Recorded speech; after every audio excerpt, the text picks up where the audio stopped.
Les entremetteurs, ça n'a rien à voir avec tout ce qu'on connaît jusqu'ici. Nous sommes ni bookers, ni agents de freelance, ni annuaires. C'est le premier site de rencontre entre les freelances de la pub et les agences ou les annonceurs. Nous sommes un site haut de gamme avec les meilleurs freelances du monde, vraiment la crème de la crème, et avec un matching par affinité. C'est vraiment sur le principe des sites de rencontre, c'est-à-dire on rentre toutes les caractéristiques qu'on aimerait avoir dans le fruit de sa vie et ça se restreint un peu à un entonnoir jusqu'à arriver au profil, le profil du rêve, quoi, le fruit charmant comme je l'appelle. Et c'est vraiment la crème de la crème parce que tout le monde le dit, hein, c'est facile à dire, mais nous on le fait vraiment. Puisqu'on les sélectionne un par an, on a aussi un comité de parrainage derrière qui regarde tous les profils et qui connaît aussi les fruits pour garantir la fiabilité. Le comité de parrainage, ce sont des décès, des trafics, des prods, des gens, des vrais pros, des gros pros qui nous épaulent pour trier les profils et nous ouvrir leur carnet secret.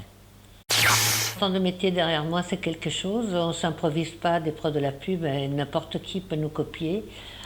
Et il y en aura où ça refait sur la vague montante, mais la pub, c'est un véritable métier.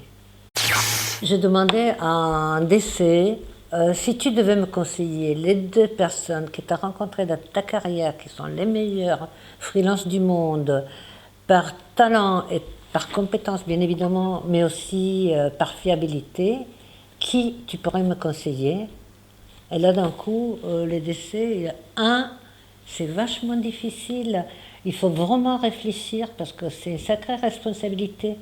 Donc quand il nous conseille quelqu'un, c'est vraiment quelqu'un de très très bien.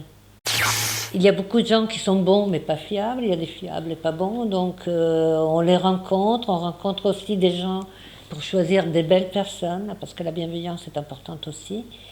Donc l'autosélection, ça se limite à, disons, 2 sur 10. Mais j'ai pas de catalogue, on n'est pas les 3 Suisses, ni Ikea.